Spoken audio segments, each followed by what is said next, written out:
गणतंत्र का प्राचीनतम एक विशिष्ट उदाहरण जो संभवतः भारतवर्ष में तो क्या संसार भर में कहीं नहीं होगा, इसी कुलूत देश के मलाना गांव में आज भी प्रचलित है, जिसे देखने और समझने के लिए अमेरिका और इंग्लैंड से शोधकर्ता आए हैं और जिन्होंने इस पर अपने अपने विचार प्रकट किए हैं। हमें मालूम नहीं कि उन्होंने इसके संबंध में अपने क्या विचार प्रकट किए हैं, क्योंकि उनकी लिखी हुई थीसिस भारत में संभवतः छपी नहीं, परंतु हमें इस बात का गर्व है कि महर्षि जमदग्नि का गणतंत्र, जो ऋग्वैदिक काल के ऋषि माने गए हैं, आज तक बिल्कुल उसी रूप में स्थापित और प्रचलित चला आ रहा है। यद्यपि ऋग्वेद में और भी बेशुमार गणतंत्रों का वर्णन आया है, जिन्हें जनपद कहा जाता था और जिनका वर्णन पिछले किसी अध्याय में हमने दाश राज्य के संबंध में किया है, परंतु वे तो सब मिट गए। उनमें से पख्त जनपद की यादगार वह पख्तून है जो खान अब्दुल गफार खां के नेतृत्व में आज भी आजादी के संघर्ष में लगे हुए हैं। मलाना जनपद तो संभवतः इसलिए सुरक्षित रह पाया है क्योंकि यह गांव हिमालय की ऐसी घाटियों में आबाद है जहां पहुंचना आसान नहीं।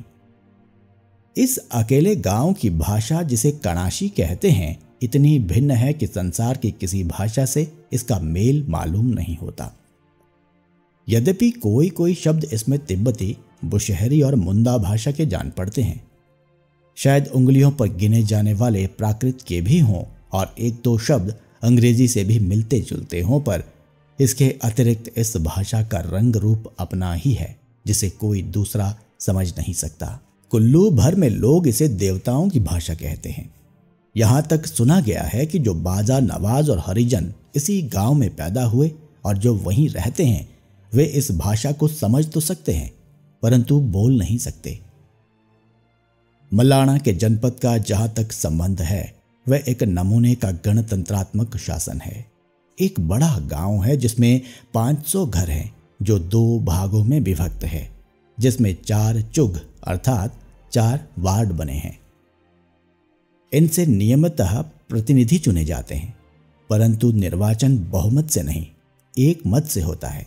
2 बड़े हलके सौराबेड़ और धाराबेड़ कहे जाते हैं और 4 चुग थम्याणी, नगवाणी, दुराणी और पलचाणी कहलाते हैं। इस जनपद का सारा काम स्वयं देवता जमलू के आध्यात्मिक मार्गदर्शन में चलता है। इस जनपद को देवता जमलू का ही राज्य माना जाता है। सारा गांव और उसकी जमीन देवता के नाम है और हर एक निवासी देवता के मुजारे के रूप में रहना चाहता है, जबकि सारी जमीन का मालिक देवता है और अन्य निवासी मुजारे के रूप में काश्त करते हैं और देवता की सेवा करते हैं। कानून मुजारा बन जाने के बाद भी लोगों ने स्वामित्व अधिकार लेने की कोशिश नहीं की। इस जनपद में नियमित रूप से अपर और लोअर 2 सदन हैं। अपर हाउस अर्थात काउंसिल को ज्येष्ठांग कहते हैं और लोअर हाउस को कोर कहा जाता है, अर्थात जनरल असेंबली या ग्राम सभा। इस कोर या ग्राम सभा में गांव के हर एक घर का मुखिया सदस्य होता है और वोट देने का अधिकार उसे ही मिलता है। वोट देने वाले को चाकर और दूसरों को हूद कहा जाता है। कोर के 70-80 सदस्य प्रायः होते हैं।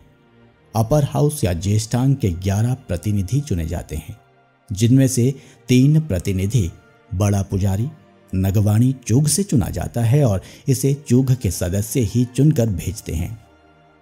देवता के बाद इस जनपद का सबसे बड़ा अधिकारी यही माना जाता है। कर्मिष्ठ थम्याणी चुग से चुना जाता है और गुर, दुराणी और पलचाणी किसी में से निर्वाचित होता है। इसमें देवता की आध्यात्मिक इच्छा का विशेष महत्व है और इसके द्वारा ही देवता की तरफ से आदेश और पूछ दी जाती है। यूं समझिए कि देवता की ओर से यह सुप्रीम हाउस का अध्यक्ष है। ये तीनों प्रतिनिधि अर्थात बड़ा पुजारी, कर्मिष्ठ और गूर जीवन में एक बार चुने जाते हैं। केवल किसी के मर जाने पर या किसी को कोई संक्रामक रोग हो जाने पर या किसी के अपराधी बन जाने पर भी उसे दोनों सभाओं की मर्जी से निकाल दिया जाता है या उसे सेवानिवृत्त होना पड़ता है। ज्येष्ठांग के शेष 8 सदस्य प्रत्येक चुग से चुनकर लिए जाते हैं। अपर हाउस के प्रतिनिधित्व के लिए उम्मीदवारों का मुकाबला करने की आज्ञा है, परंतु साधारण त्याग कश्मकश होने नहीं दी जाती है और प्रायः एक मत से ही उनका चुनाव किया जाता है। अपर हाउस के 8 सदस्यों का चुनाव जब आवश्यकता अनुभव हो करा लिया जाता है। प्रायः इन्हें 4-5 वर्ष काम करने का अवसर दिया जाता है। इनमें से किसी एक के निकाले जाने पर या पद त्याग देने पर सभी 8 सदस्य सेवानिवृत्त समझे जाते हैं और ऐसे अवसर पर जिस चौंतरे चबूतरे पर ये बैठते हैं वहां केवल 3 स्थायी सदस्य अर्थात बड़ा पुजारी, कर्मिष्ठ और गूर बैठते हैं। क्योंकि चौंतरे को खाली नहीं किया जाता, शेष 8 सदस्यों के चौंतरे से नीचे उतर आने पर उसी समय उनके स्थान पर दूसरे निर्वाचित करने के लिए कार्यवाही की जानी जरूरी होती है। यह सब कार्यवाही लोअर हाउस अर्थात कोर के सामने होती है और लोअर हाउस के सदस्य उसी समय 8 सदस्यों का चुनाव करते हैं, जिन्हें बड़ा पुजारी फिर हाथ से पकड़कर अपने बराबर चौंतरे पर बिठाता है। उसी समय सभा का एक कार्यकर्ता या छोटा कर्मिष्ठ बकरा काटकर उसके खून से लथपथ दराट चौंतरे पर ले जाता है और इन नए चुने हुए सदस्यों के सामने एक के बाद दूसरे के पास पेश करता है। हर एक नव निर्वाचित और स्थायी सदस्य उस खून को उंगली में लगाकर अपने माथे पर टीका लगाता है और फिर सब एक आवाज होकर शपथ खाते हैं कि वे देवता और जनपद के वफादार रहेंगे और उनके जिम्मे लगाए गए उत्तरदायित्व को पूर्ण निष्ठा से निभाएंगे। इस रस्म के बाद वे पूर्णतः ज्येष्ठांग अर्थात अपर हाउस के सदस्य माने जाते हैं और ज्येष्ठांग में बराबरी का दर्जा प्राप्त करते हैं। बड़े पुजारी के निर्वाचन के बाद उसे एक और विशेष महत्वपूर्ण रस्म अदा करनी पड़ती है और कड़ी परीक्षा से गुजरना पड़ता है। गड्ढा खोदकर उसे दफन किया जाता है। गड्ढे के ऊपर तख्ता बिछाकर गड्ढा बंद किया जाता है और मिट्टी डालकर उस पर हल चलाया जाता है। उसे अंदर कुछ अनाज और एक दीपक रखकर लिटाया जाता है। हल चलाने के बाद उस पर सरसों बीज दी जाती है। यह रस्म कई घंटे चलती है और इस सारे समय बाहर देवता का बाजा बजता रहता है। एक विशेष समय के बाद उसे बाहर निकाला जाता है और कंधे पर उठाकर जुलूस के रूप में देवता के सिंहासन तक ले जाया जाता है, जहां वह नमस्कार करता है। उसे देवता की तरफ से पगड़ी पहनाई जाती है और फिर उसे चौंतड़े पर ले जाकर शपथ आदि दिलाने की दूसरी कार्यवाही होती है। कर्मिष्ठ, जो देवता का कारदार और प्रबंध कार्य में मुख्य अधिकारी माना जाता है, तथा गुर के निर्वाचन के बाद भी लगभग इसी किस्म की रस्म अदा की जाती है, जिससे स्पष्ट होता है कि उन्हें इन जिम्मेदार पदों पर आने से पहले ये अनुभव करवाया जाता है कि उनका पिछला जीवन समाप्त हो चुका है और इन नई जिम्मेदारियों के लिए उनका नए सिरे से जन्म हुआ है। अब सारा समय उन लोगों को बड़ी पवित्रता से जीवन बिताना होता है और उन्हें ऐसा करना भी पड़ता है। तंबाकू, सिगरेट इन्हें पूर्णतः निषिद्ध होता है। बड़े पुजारी और कर्मिष्ठ को एक एक सहायक दिया जाता है, जिन्हें छोटा पुजारी और छोटा कर्मिष्ठ कहा जाता है। ये लोअर हाउस अर्थात कोर सभा के सदस्य होते हैं। ज्येष्ठांग चुने जाने के 3 मास तक निर्वाचित सदस्य त्यागपत्र नहीं दे सकते। लोअर हाउस विशेष कारणों पर ज्येष्ठांग के विरुद्ध अविश्वास भी प्रकट कर सकता है। ज्येष्ठांग के सदस्य यदि ना चाहें तो पहले आपस में गुप्त सलाह और विचार विमर्श कर सकते हैं और इस तरह कोर बुलाने के लिए आवाज लगाते हैं और उनके सामने त्यागपत्र देने का सुझाव रखते हैं। कोर ना माने तो फिर कुछ परिस्थितियों में वे मान जाते हैं और ज्येष्ठांग बने रहते हैं, और यदि उन्हें ना ही रहना हो तो थमयाणी चुघ सदस्य चौंतड़े पर छलांग लगाकर नीचे उतर आता है और तब शेष सदस्य भी नीचे उतर आते हैं। केवल 3 स्थायी सदस्य चौंतड़े पर रह जाते हैं। जब तक उसी समय दूसरे सदस्यों का चुनाव नहीं हो जाता, कोई आदमी उठकर नहीं जा सकता। ज्येष्ठांग के विरुद्ध लोअर हाउस का अविश्वास दोष कलंक समझा जाता है। इस जनपद में 4 और अधिकारी चुने जाते हैं, जिन्हें पोगलदार कहा जाता है। एक चुग से एक पोगलदार लिया जाता है। इसका काम लगभग पुलिस कर्मचारी जैसा होता है।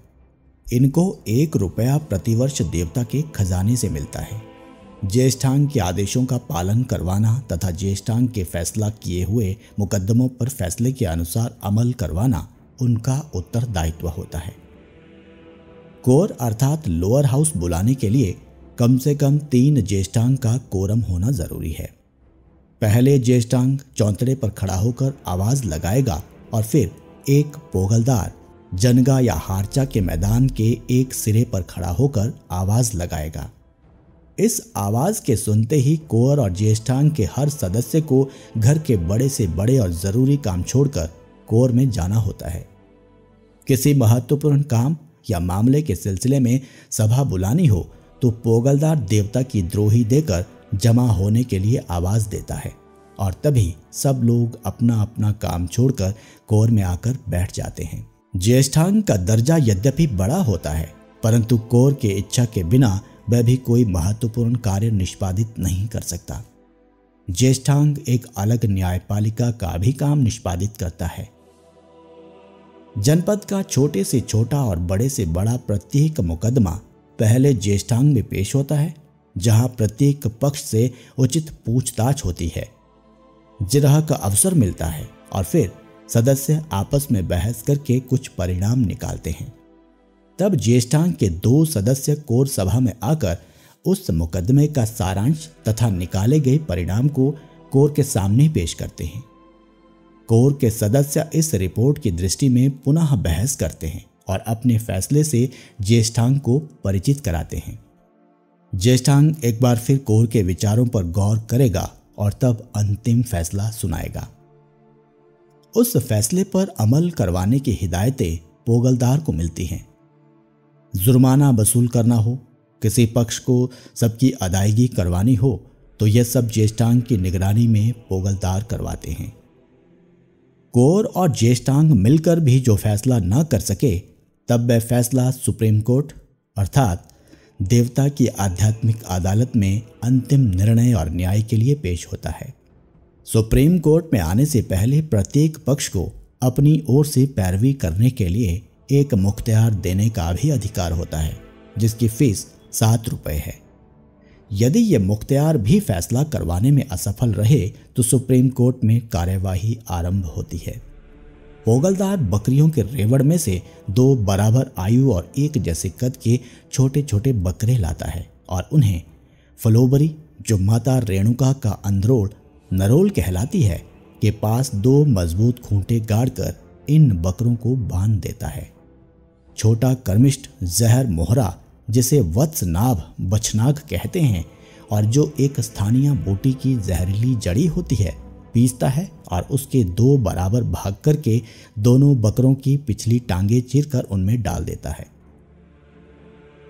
दोनों पक्ष अपने अपने बंधे हुए बकरों के पास 2 जानू होकर सिर जमीन पर टिकाकर मुंह नीचा करके ऊंघे मुंह बैठ जाते हैं। दोनों के ऊपर कपड़ा डाल दिया जाता है। बकरों में जहर चढ़ना शुरू होता है। जिस पक्ष का बकरा पहले मर जाए वह हार जाता है। हार जीत का ऐलान ज्येष्ठांग करता है। हारने वाले के सिर पर कफनी सी बांधी जाती है और वह शर्मिंदा होकर घर चला जाता है।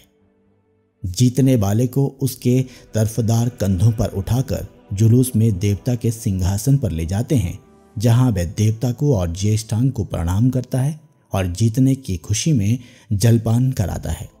चूंकि गांव छोटा है और ऐसे मुकद्दमों से शत्रुता बढ़ने का भय होता है, इसलिए यह नियम बना दिया गया है कि जीतने वाले और हारने वाले दोनों को बुलाकर देवता के सिंहासन के पास उनका मन मिटाव करवाया जाता है, जिसे छिद्रा करना कहा जाता है। दोनों को आदेश मिलता है कि वे इस झगड़े से पैदा हुए फैसले के कारण भविष्य में कोई शत्रुता नहीं रखेंगे। इसके बाद जीतने वाला हारने वाले को अपने घर ले जाता है और उसका यथासंभव सत्कार करता है। यदि किसी पीड़ित को किसी मामले में तुरंत निर्णय करवाना अपेक्षित हो और उसे शक हो कि साधारण परिस्थितियों में उसे तुरंत न्याय नहीं मिल सकता, तब वह चौंतड़ के पास आग जलाकर बैठ जाता है और रात होने तक वहीं बैठा रहता है। गांव में उपस्थित जिस ज्येष्ठांग को इसका पता लगता है, वह उसके पास आकर उसे विश्वास दिलाता है कि उसका फैसला करने के लिए प्रातः ही कोर की बैठक बुलाई जाएगी। वह आदमी यह विश्वास देकर चला जाता है और तब दूसरे दिन ही ज्येष्ठांग को बुलाकर उसका फैसला करा देते हैं।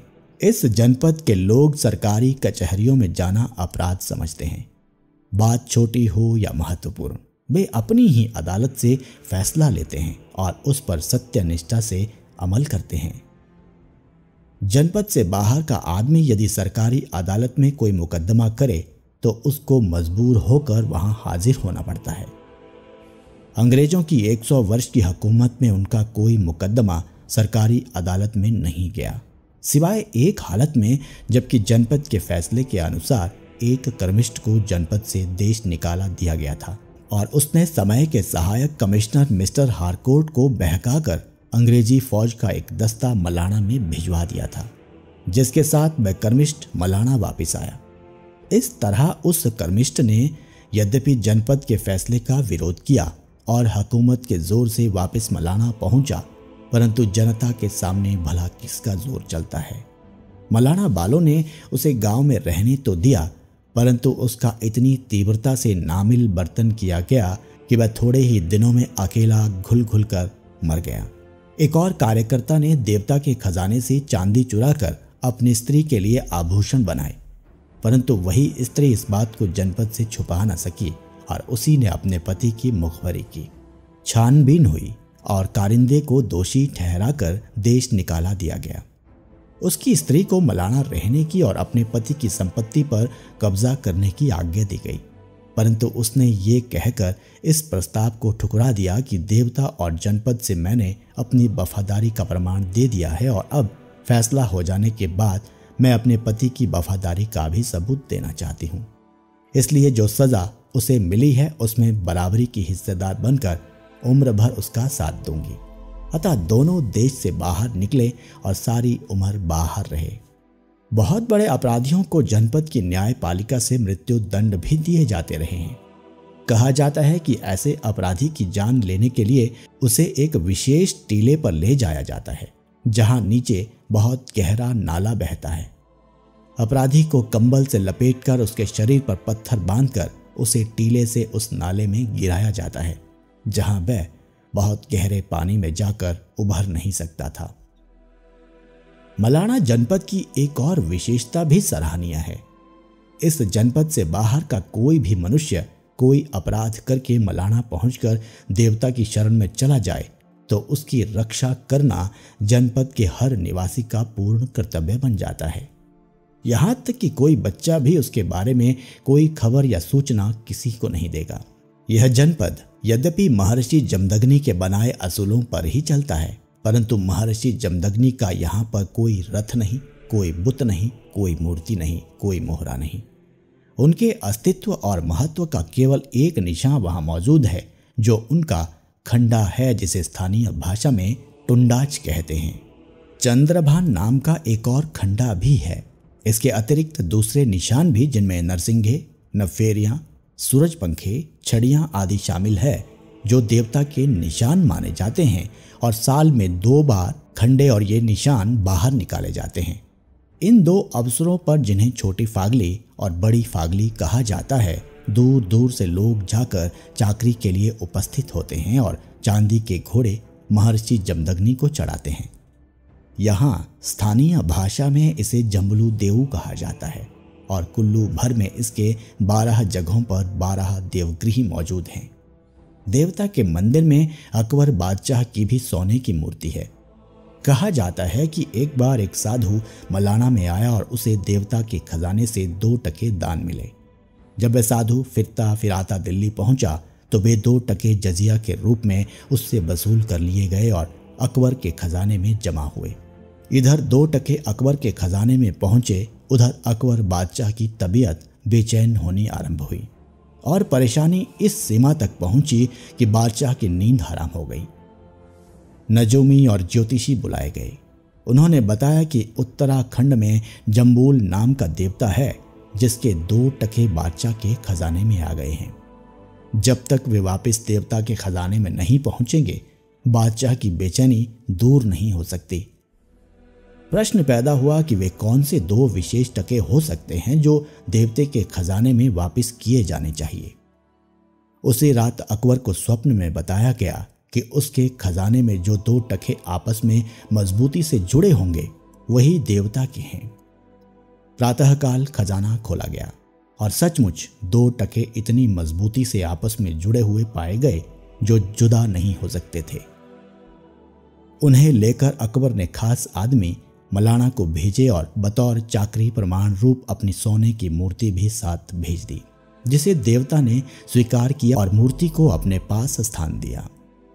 उस समय से लेकर देवते के दोनों खंडों के साथ इस मूर्ति के दर्शन होते हैं और होती है उसकी पूजा भी। मलाना जनपद यद्यपि एक छोटा सा गांव है, परंतु महर्षि जमदग्नि के समय से आज तक ठीक उसी तरह चला आ रहा है। यहाँ के गणतंत्रात्मक प्रशासन का ढांचा आपने पढ़ ही लिया। उसकी बनावट और प्रबंध प्रणाली की जानकारी भी आपको उपर्युक्त उल्लेख से मिल गई। अब पाठक स्वयं ही इस बात का निर्णय करे कि अमेरिका और बर्तानिया जैसे देश जो अपनी गणतंत्रता के प्रशासन की चर्चा करते हुए थकते नहीं और जिनका ये विचार है कि लोकतंत्र को उन्होंने जन्म दिया है, कहां तक दुरुस्त है। पश्चिमी देशों के लोकतंत्र तो मलाना जनपद की रोशनी में कल के खिलौने लगते हैं। ऋग्वैदिक काल के जनपदों का एक हल्का सा नमूना यह मलाना जनपद आज भी हमारे यहाँ प्राचीन शासन पद्धति का जीता जागता स्वरूप है। यह इस बात का प्रत्यक्ष प्रमाण है कि हिमाचल की ही एक गोद ऐसी है जिसमें प्राचीन वैदिक संस्कृति की झलक अपने असली रूप में सुरक्षित है।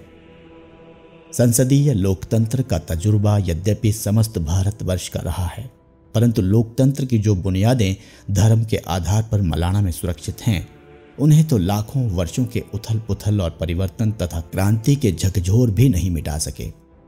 युग की क्रांति का कोई भी झोंका ऋग्वैदिक लोकतंत्र के इस टिमटिमाते हुए दीप को बुझा न सका।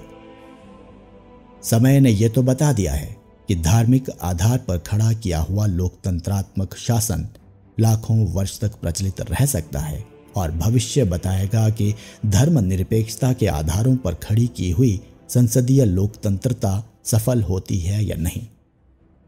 बहरहाल मिस्टर E.V. हावल की पुस्तक history of Aryan rule in India page 22 में यह कहना बिल्कुल वास्तविकता पर आधारित है कि आर्य जनपदों का राजनीतिक संगठन वह लोकतंत्रात्मक शासन था जो गांवों की बरादरी की बुनियादों पर आधारित था।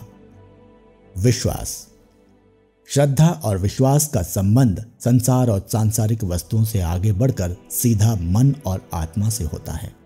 मनुष्य का जीवन के बारे में क्या दृष्टिकोण है, इस विचार का संबंध भी विश्वास और श्रद्धा से प्रभावित होता है। इसलिए संभवतः संस्कृति का अर्थ वे विचार हैं जो हमारे विश्वास और श्रद्धा से जीवन में क्रियात्मक रूप धारण कर चुके हैं। इसी विश्वास और श्रद्धा या आस्था का नाम धर्म रखा गया है, जिसे उर्दू में मजहब कहते हैं, जो सामान्यतः तहजीब पर आश्रित है। अब हम ऋग्वैदिक संस्कृति का वर्णन करते हैं तो उपर्युक्त परंपराएं और अनुश्रुतियां ही केवल उस संस्कृति की रेखा बनाने में काफी नहीं, जब तक धर्म और विश्वास की रोशनी में संस्कृति के चित्र को साफ साफ देखने की कोशिश नहीं होगी।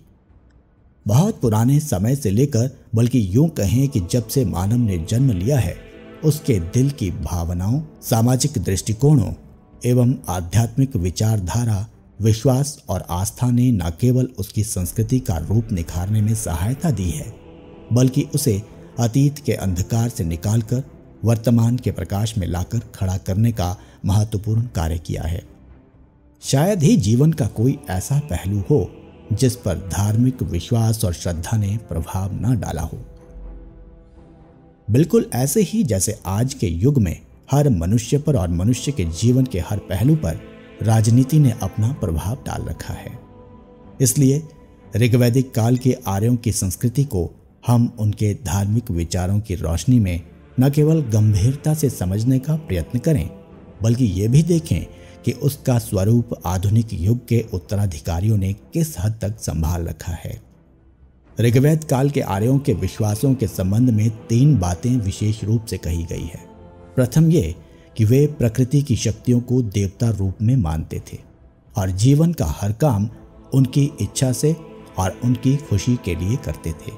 यज्ञ करना, बलि देना, सुख दुख, बीमारी, व्यापार, हानि, लाभ, वर्षा, धूप, अकाल, आंधी, तूफान, आपत्ति, धन दौलत, खेती बाड़ी, चोरी चकारी, अच्छे बुरे स्वप्न एवं शगुन और लड़ाई झगड़े, परेशानी अथवा बेचैनी, गलती या भूल, हर एक बात के लिए देवताओं पर भरोसा रखते थे और उनसे मार्गदर्शन प्राप्त करते थे। कोई कार्य आरंभ करना हो तो देवता को पूछकर, शत्रु पर विजय पानी हो तो अपने देवता से न केवल आज्ञा प्राप्त करते थे बल्कि देवता को मार्गदर्शक बनाकर आगे बढ़ते थे। इंद्र उनका सबसे बड़ा देवता था। यद्यपि ऋग्वेद की पहली ऋचा अग्नि देवता की स्तुति से आरंभ होती है। ऋग्वेद में अग्नि, इंद्र, सविता अर्थात सूर्य, वरुण, रुद्र आदि 33 बड़े देवताओं से संबंधित ऋचाओं की रचना की गई है। दूसरे ये कि आर्य ऋग्वैदिक ऋषि अपनी ऋचाओं में न केवल संबंधित देवता के दर्शन करते थे बल्कि उनसे सीधी बातचीत भी करते थे। तीसरे ये कि ऋग्वैदिक ऋषि और दूसरे लोग न केवल वेदों की ऋचाओं को बल्कि अनुश्रुतियों, धार्मिक परंपराओं एवं साहित्य कला को भी साथ साथ समाज का अंग बनाते थे। तब न लेखनी थी न लिखने का रिवाज, इसलिए हर बात मस्तिष्क में सुरक्षित रखी जाती थी और एक से दूसरे को मौखिक आदान प्रदान के जरिए सुरक्षित रखने के प्रयत्न किए जाते थे।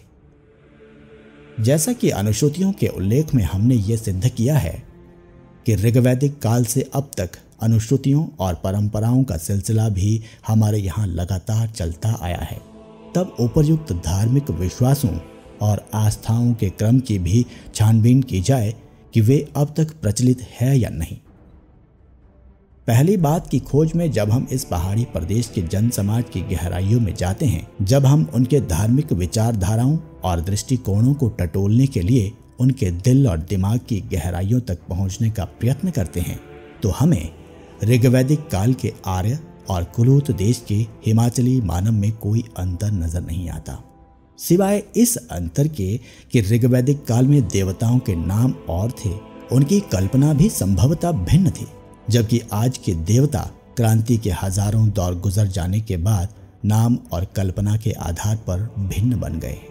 जहाँ तक देवता के प्रति श्रद्धा और विश्वास का संबंध है और उनके प्रति पूर्ण आत्मसमर्पण की भावना है, उसमें जरा भी अंतर नहीं आता। केवल कुलूत ही क्या, हिमाचल में रहने वाला हर पहाड़ी अपने देवताओं पर बिल्कुल उसी तरह विश्वास करता है, उनसे उसी प्रकार मार्गदर्शन प्राप्त करता है और जीवन से संबंधित हर परिस्थिति में अपने आप को देवताओं पर पूरा पूरा आश्रित रखता है। विभिन्न सभ्यताओं के मेलजोल से इन हजारों लाखों वर्षों में कितने ही पुराने देवता समाप्त हो गए हैं और कितने ही नए देवता प्रकट हुए हैं। चाहे गृह देवता या इष्ट देव हैं, गांव का देवता या इलाके भर का मान्य देव है, हर व्यक्ति अपने अपने हालात में देवता के हर आदेश को शिरोधार्य करता है। ऋग्वेद काल के अग्निदेव को जिस तरह ऋग्वेद की पहली ऋचा में स्थान दिया गया है, बिल्कुल उसी तरह आज के पहाड़ी जनसमाज में अग्नि की वही मान प्रतिष्ठा है। कोई भी शुभ कार्य करने से पहले अग्नि देवता का आवाहन किया जाता है, अग्नि को प्रचंड किया जाता है और अग्निदेव की पूजा की जाती है। कुल्लुई भाषा में इसे जागरा भकाना कहते हैं। देव मंदिर की रस्में हो, शादी हो, मुंडन संस्कार हो, यज्ञोपवीत हो, कुछ भी हो, जागरा भकाना सबसे पहली रस्म अदा की जाती है। आग को साक्षी करके शपथ खाना बहुत महत्व की बात समझी जाती है, जिसे औगछुंगना कहा जाता है। अग्नि देवता क्योंकि सबसे पहले प्रकट हुआ साक्षात देवता माना जाता है, इसलिए अग्नि को संस्कृत में अलोपी कहा गया है, जिसका अर्थ है जो लुप्त ना हो सके या जो छुप ना सके। इसी आधार पर कुल्लुई भाषा में आग की ज्वाला को अलोपी से बिगड़कर लूपी कहा जाता है। वेदांत शास्त्र में अग्नि देवता के 3 अंग माने गए हैं, अर्थात अंगारा, ज्वाला और धुआं। शायद इसीलिए कुल्लुई भाषा में भी आग को कभी केवल औग कहते हैं और कभी औग त्रांग कहते हैं। त्रांग का अर्थ है 3 अंग वाली या 3 रूप वाली। ऋग्वैदिक काल के सबसे बड़े देवता इंद्र की प्रतिष्ठा तो त्रेता युग में कृष्ण अवतार होने पर समाप्त हो गई थी। इस पहाड़ी प्रदेश में भी इंद्र को देवता के रूप में नहीं बल्कि नाग के रूप में बहुत जगह इंद्रो नाग के नाम से जाना जाता है।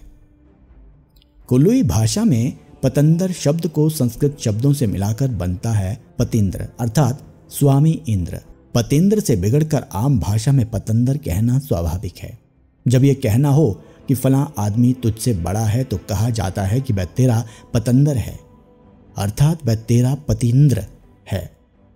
हाँ, इंद्र देवता की याद में इंद्रकील पर्वत आज भी कुल्लू में मौजूद है, जिसे सृष्टि के आरंभ में इंद्र ने किला था, जिसका उल्लेख हम अगले अध्याय में कुलांत पीठ के वर्णन में करेंगे। ऋग्वेद में माने जाने वाले देवताओं की तो यही यादगारें बाकी रह गई हैं, परंतु उनके समाप्त हो जाने पर ऋग्वैदिक काल के ऋषियों को सारे पहाड़ी इलाकों में देवता बना दिया गया है। बाद में विशेष ऋषि भी देवता रूप में माने जाने लगे हैं। मनु, आदि भृगु, कश्यप, वशिष्ठ, पराशर, वामदेव, गौतम, जमदग्नि, परशुराम, श्रृंगी, कपिल, नारद, दरवाशा, वेद व्यास और कितने ही ऋषि देवता पदवी को पाकर इस पहाड़ी प्रदेश में सैकड़ों हजारों वर्षों से पूजे जा रहे हैं।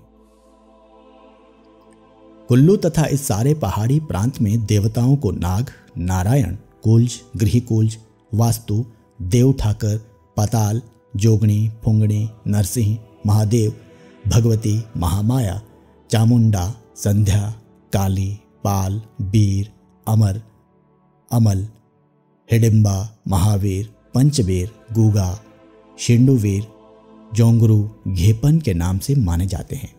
भले ही इन देवताओं के स्थान अलग हों और मान्यताएं भी अलग अलग हों, परंतु ये बात बड़ी मनोरंजक है कि जो भी आदमी जिस देवता में अपना विश्वास रखता है वह श्रद्धा उन ऋग्वैदिक काल के आर्यों से किसी तरह भी कम नहीं जो वे उस समय के अपने देवताओं में रखते थे। इसमें शक नहीं कि भारतवर्ष में हिंदू संस्कृति के प्रभावाधीन धार्मिक विचार और विश्वास हर जगह गहरे हैं, परंतु जो बात हिमाचल के लोगों में है और जो विश्वास वे अपने देवताओं में रखते हैं वे और जगह देखने में नहीं आता। आज भी किसी प्रकार की बहुत बड़ी आपत्ति आने पर कुल्लू भर के देवता नगर की पुरानी राजधानी में इकट्ठे होते हैं, जहां 18 करोड़ देवताओं का वह सिंहासन रखा है जिसके बारे में प्रसिद्ध है कि उस बड़े पत्थर को मधुमक्खियां भृगुतुंग से उठाकर लाई थी। कुल्लू के विशेष देवता यहां आकर प्रकृति की उन शक्तियों को जगाते हैं जिनसे उस आपत्ति के टल जाने की आशा हो। कुल्लू के बड़े बड़े देवता वशिष्ठ की तपोभूमि की यात्रा करना एक आवश्यक कर्तव्य समझते हैं और इस यात्रा पर जब कभी कोई देवता निकलता है तो वह जगती के स्थान जगती पॉट पर जाना भी जरूरी समझता है। सच पूछें तो कुल्लू का सारा सामाजिक प्रबंध आज से 20 वर्ष पहले तक देवताओं के इर्द ही घूमता था। अब इस विश्वास में कमी केवल वहीं आई है जहां लोग वर्तमान शिक्षा के प्रभावाधीन अपनी संस्कृति को भुलाने लग पड़े हैं। फिर भी इन बदली हुई परिस्थितियों में 60% से अधिक लोगों की श्रद्धा अपने देवताओं में पूर्ण तथा अटल है। वे ऋग्वैदिक काल के आर्यों की तरह जीवन की साधारण से साधारण बातों के लिए भी अपने देवता पर भरोसा रखते हैं और अपनी सब तरह की रक्षा के लिए देवताओं की शरण में जाते हैं। विश्वास और श्रद्धा की यही एक अच्छी बात है, यही एक अच्छा गुण आज पहाड़ी लोगों में बाकी रह गया है, जिसके प्रभाव से वे पाप करने से डरते हैं और यदि उनसे जानते हुए या भूल से कोई गलती हो जाए तो हर समय उसका प्रायश्चित करने के लिए तैयार रहते हैं। यह विश्वास और श्रद्धा ही है जिसने इन लोगों में सादगी, नेकी और सुशीलता को सुरक्षित रखा है। इसीलिए ये लोग शांति प्रिय हैं, जियो और जीने दो की नीति पर अमल करते हैं। हम अच्छी तरह जानते हैं कि आज से 30 वर्ष पहले तक कुल्लू के देहाती घरों में ताले और जंदे नहीं लगते थे। चोरी चकारी, गुंडागर्दी और ठगी बेईमानी बहुत ही कम थी और बाकी जगहों की अपेक्षा अब भी बहुत कम है। गीता में कहा गया है कि प्रत्येक व्यक्ति में उसके आराध्य देव के गुण आ जाते हैं। तब अवश्य यह उचित ही है कि पहाड़ी प्रदेश के लोग जो किसी न किसी रूप में अपने देवताओं में अंधविश्वास रखते हैं, जरूरी तौर पर उनके दैवी गुण लोगों में पैदा होंगे। भले ही आज की तथाकथित नई सभ्यता के उपासक पहाड़ी लोगों को अनपढ़ समझें, इन्हें जाहिल ख्याल करें और इनकी सादगी तथा नेकी का अनुचित लाभ उठाएं, परंतु स्पष्ट शब्दों में कहा जा सकता है कि ये नेक एवं सादा लोग तथाकथित सभ्य और पढ़े लिखे लोगों से अच्छे हैं, जिनमें मानवता है और प्यार है, नम्रता और शीलता है, जिनका अपना छोटा सा संसार है और उस संसार में परिश्रम करते, अपने देवताओं को अपने कंधों पर उठाए नाचते गाते और बुराइयों से दूर रहते हुए जीवन व्यतीत करते हैं। ठीक यही गुण संभव थे उन ऋग्वैदिक काल के आर्यों में, जो उस समय जीवन और प्रकृति के इन दृष्टिकोणों को लेकर आगे बढ़े, जब मानवता जन्म ले रही थी और इस संसार को मनुष्य के लिए और अधिक सुंदर तथा आकर्षक बनाए जाने के प्रयत्न हो रहे थे। और यह धारणा कि ऋग्वैदिक काल के आर्य अपने देवताओं के दर्शन करते थे और उनसे सम्मुख वार्तालाप करते थे भी हमारी आज की संस्कृति में उस समय का सजीव चित्रण है। जिन देवताओं का ऊपर उल्लेख हुआ है, इनमें से हर एक का अपना एक प्रशासन है, जिनमें देवता, उसका मंदिर, उसकी जमीन, उसका आय व्यय, रसूम और मेले सब शामिल है। इस प्रशासन को चलाने के लिए गांव के विभिन्न लोग काम की अलग अलग जिम्मेदारी संभालते हैं। इन कार्यकर्ताओं में सबसे महत्वपूर्ण स्थान गूर का होता है, जिसे मैदानी क्षेत्रों में चेला भी कहा जाता है। प्रत्येक आदमी गूर बनने का पात्र नहीं होता। इस प्रयोजन के लिए कुछ विशेष व्यक्ति देवता की ओर से कृपा पात्र बनते हैं, क्योंकि वही व्यक्ति देव साक्षात्कार का स्रोत बनता है। उसी के द्वारा निकला देववाक भक्तों और श्रद्धालु लोगों को संतुष्ट करता है। इस आवेश में जो वह कहता है, वह कतिपय पूरा भी होता है। जिस मनुष्य के स्थूल शरीर के अंदर सूक्ष्म शरीर की ये मशीनरी ठीक हो, वही इस महान अंतरिक्ष में से देवता के शब्द और उसकी वाणी को खींच सकता है। जिस तरह नाकारा रेडियो किसी भी रेडियो स्टेशन से आवाज नहीं पकड़ पाता, इसी तरह ईथर की अति कोमल विद्युत लहरों द्वारा किसी देवात्मा से प्रेरणा लेना भी किसी सूक्ष्म शरीर की उत्तम मशीनरी पर निर्भर रखता है। कुछ लोगों का विचार है कि वर्तमान विज्ञान मनुष्य को ईश्वर और उसकी शक्तियों से दूर ले जा रहा है, परंतु मैं कहता हूं कि वर्तमान विज्ञान के आविष्कार हमें ईश्वर और उसकी शक्तियों को, जिन्हें देवता भी कहा जा सकता है, समझने में न केवल सहायक सिद्ध हो रहे हैं, बल्कि मनुष्य को उनके बहुत निकट भी ला रहे हैं। अब तो विज्ञान भी आत्मा को मानने लग पड़ा है, और यदि शुभ और अशुभ आत्माएं इस अंतरिक्ष में हैं, तो कोई कारण नहीं कि किसी भद्र पुरुष की सूक्ष्म मशीनरी उसका आवाहन क्यों न कर सके। यदि टेलीविजन द्वारा अमेरिका में बैठा हुआ एक चेहरा अंतरिक्ष में तैरता हुआ दिल्ली में रखे हुए टेलीविजन सेट में उतर सकता है, तो इसी अंतरिक्ष से मनुष्य के अंदर लगी हुई सूक्ष्म और स्वचालित मशीनरी के सेट पर अंतरिक्ष में घूमती हुई कोई आत्मा, कोई ध्वनि या कोई रूप रश्मि क्यों नहीं उतर सकती। इसलिए गूर वही बनता है जिसके अंदर की सूक्ष्म मशीनरी और उसका अंतरकाय रेडियो टेलीविजन सेट ठीक काम करने योग्य हो। ऐसी भी मिसालें मिलती हैं जब एक गूर अपने आवेश में 10-10 फुट बर्फ में छलांगे मारता हुआ पहाड़ की चोटी पर पहुंचता है और उसी आवेश में ऐसी जगह से बेठर नाम की हरी झाड़ियों की टहनियों को तोड़ लाता है जहां साधारण परिस्थितियों में होशियार और चंचल चपल मनुष्य भी नहीं जा सकता।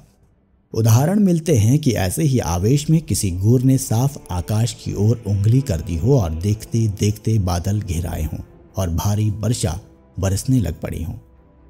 ऐसे भी उदाहरण मिलते हैं कि किसी उपासक ने मन में कोई बात सोची और दूसरे ही दिन 20 मील चलकर गूर उसके प्रश्न का उत्तर देने के लिए उसके पास पहुंच गया हो। निसंदेह आज भी देवता एक आवेश बनकर गूर के अंतःकरण पर छा जाता है और इस तरह न केवल देवता के साक्षात दर्शन होते हैं, बल्कि देवता से आमने सामने बातचीत भी होती है। तब कौन कह सकता है कि ऋग्वैदिक काल के आर्यों की यह दूसरी विशेषता पूरी तरह लाखों वर्ष बीत जाने पर भी आज के पहाड़ी प्रदेश में मौजूद नहीं है। तीसरी विशेषता भी देवता और उसके गुर के कारण ही हमारे जन समाज में भारता के रूप में विद्यमान है। भारता वास्तव में संस्कृत शब्द वार्ता का बिगड़ा हुआ रूप है। वार्ता से मिलता जुलता उर्दू का शब्द संभवतः वारदात है। वार्ता का शाब्दिक अर्थ बातचीत है, परंतु वार्ता का असली अर्थ है कहानी, कथा वार्ता। संसार की हर घटना एक कहानी है। मानव का जन्म और आर्य संस्कृति भी एक कहानी है। इसी तरह देवता और उनका अस्तित्व भी एक कहानी है। प्रकृति की कौन सी शक्ति कब और कहां किस रूप में प्रकट हुई और उसने मानवता की भलाई के लिए क्या किया, किस तरह राक्षसों को मारा, दैत्यों को नष्ट किया और कैसे भले लोगों की रक्षा की, यह सब कहानी ही तो है। यही कहानी, यही वार्ता इस भारता के रूप में हर एक गूर सुनाता है। सृष्टि का इतिहास, देवता के प्रकट होने की कहानी, उस समय की परिस्थितियों की कथा सब भारता में बताया जाता है। और ये सारी कहानी न जाने कब से एक गुर दूसरे गुर में प्रतिध्वनित होती चली आ रही है। बिल्कुल उसी तरह जैसे वेदों की ऋचाएं और पुराणों की कहानियां अन्य कला एवं विद्या, ऋषियों, ब्राह्मणों, उनके शिष्यों तथा अन्य कलाकारों और विद्वानों में एक से दूसरे को परिणित हुई और व्यक्ति प्रति व्यक्ति, पीढ़ी प्रति पीढ़ी आगे चलती रही। आरंभ में जब शब्द को आकार नहीं दिया गया था, तब सब कुछ ज़बानी एक से दूसरे व्यक्ति को कंठस्थ होता रहा।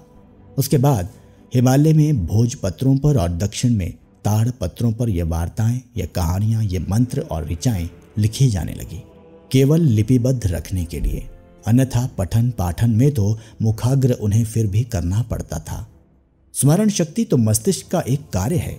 जब मानव ने दिमाग के इस कार्य को भोजपत्र और ताड़पत्र पर अंकित करना आरंभ किया, तब दिमाग का विभाग जिसके जिम्मे स्मरण रखने का कार्य था, सुस्त पड़ने लगा, क्योंकि जिस अंग से काम ना लिया जाए वह बेकार और नकारा हो जाता है। तब मानव का दिमाग कमजोर पड़ना शुरू हो गया, क्योंकि उससे उसका काम छीन लिया गया। और अब जबकि कागज की अधिकता है, हर शब्द लिखा जाने लगा है, हालत और भी बिगड़ गई है। परंतु भारता की विशेषता ये रही है कि वह किसी भोजपत्र पर या किसी कागज पर अंकित नहीं हुई। यह बात अलग है किसी एक गुर से दूसरे गुर तक वह भारता उचित ढंग से ना पहुंच पाई हो। अन्यथा ऋग्वेद काल के आरंभ में जिस तरह विश्वासों, अनुश्रुतियों, परंपराओं को सीना बसीना आगे चलाया जाता था, वही अमल आज भी हमारे देवता और उसके गुर में बिल्कुल उसी तरह जारी है। भारता प्रकट नहीं की जाती, इसलिए लिखी नहीं जा सकती। हाँ, भारता देते हुए गुर के निकट बैठने से भारता के कुछ शब्द और उसकी कुछ कड़ियां सुनी जा सकती है और उनसे पता लगता है कि भारता में सृष्टि के आरंभ से लेकर देवता के प्रकट होने तक और उनसे संबंधित कितनी ही बातों पर रोशनी पड़ती है। भारता श्रुति भी है और स्मृति भी। यह बात और श्रुति स्मृति का इस तरह से सीना बसीना आगे को चलाया जाना, जैसा कि ऋग्वैदिक काल के आर्यों ने चलाया था, कुलूत और इसके संवर्ती पहाड़ी क्षेत्रों के अलावा इस रूप में और कहीं है नहीं। ऋग्वैदिक काल की भांति देवशक्ति संचालन प्रक्रिया तब से अब तक हमारे दैवी समाज में लगातार चली आ रही है, जो इस बात का स्पष्ट प्रमाण है कि इस पहाड़ी प्रदेश के रहने वाले लोगों ने इस डोर को हाथ से छोड़ा नहीं है, जिसके इतिहास का एक सिरा ऋग्वेद काल से जुड़ा है और दूसरा इन लोगों ने अपने हाथों में थाम रखा है।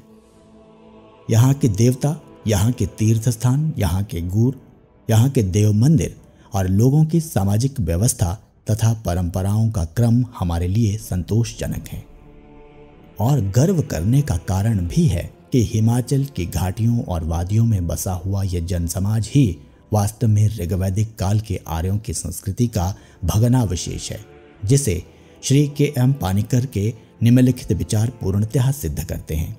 उन्होंने अपनी पुस्तक सर्वे ऑफ इंडियन हिस्ट्री के आरंभ में ही ये लिखा है, बहुत प्राचीन समय से लेकर भारतीय जीवन में आ रहा अटूट प्रवाह हिमालय की घाटियों और वादियों का एक सर्वोच्च सुंदर उपहार है।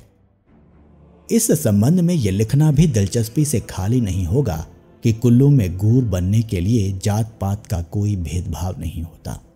कुछ एक को छोड़कर प्रायः सभी देवताओं के गुर किसी भी जाति से बन सकते हैं।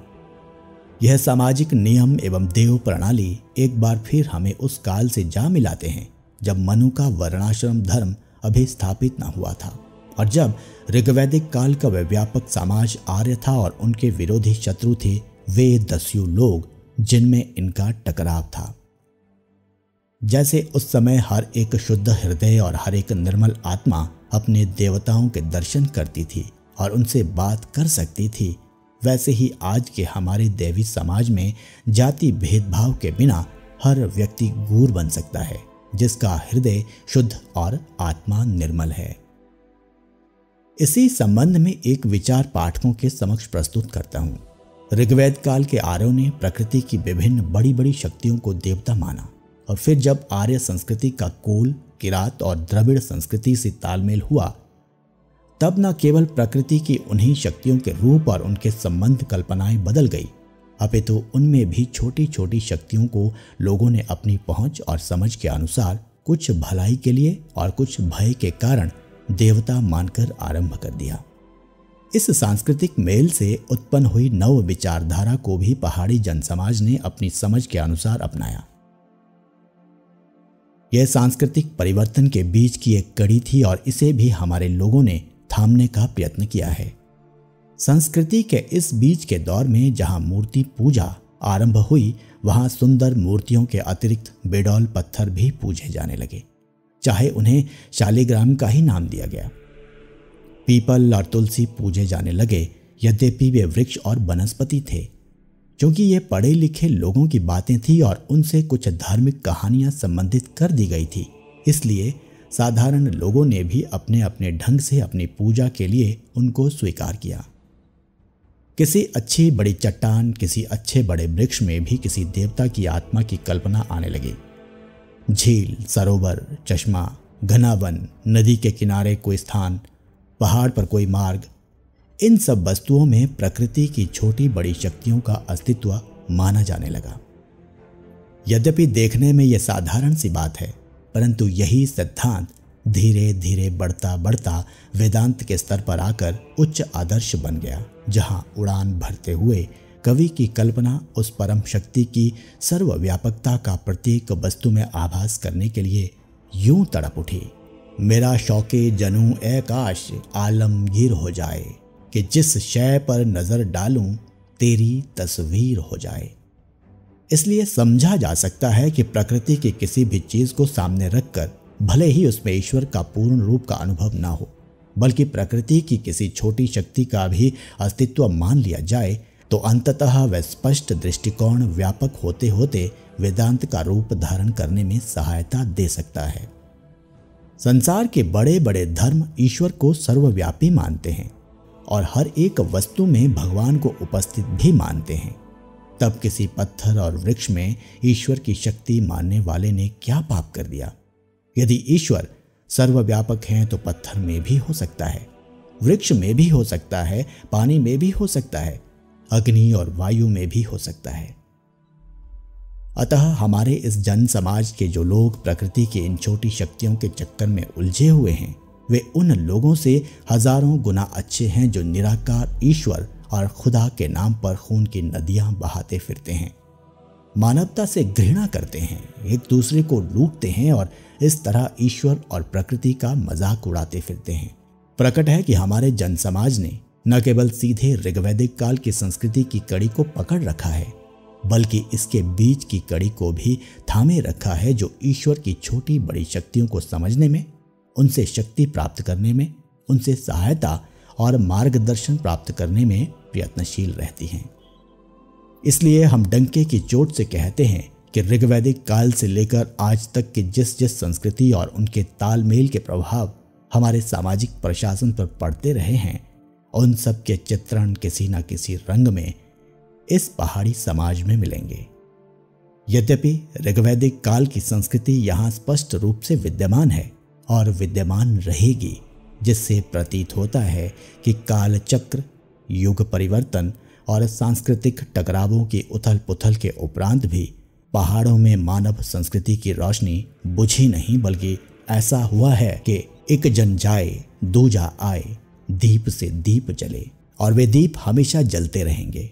जिन्हें रुचि हो वे इन दीपों के प्रकाश के सहारे ऋग्वैदिक काल के सप्त सिंधु की सैर कर सकते हैं और उस संस्कृति की झलक देख सकते हैं जिसे चंद्रभागा, रावी, व्यास, सतलुज, गंगा और यमुना की ऊंची ऊंची घाटियों और वादियों ने अब तक संसार के लिए सुरक्षित रखा हुआ है।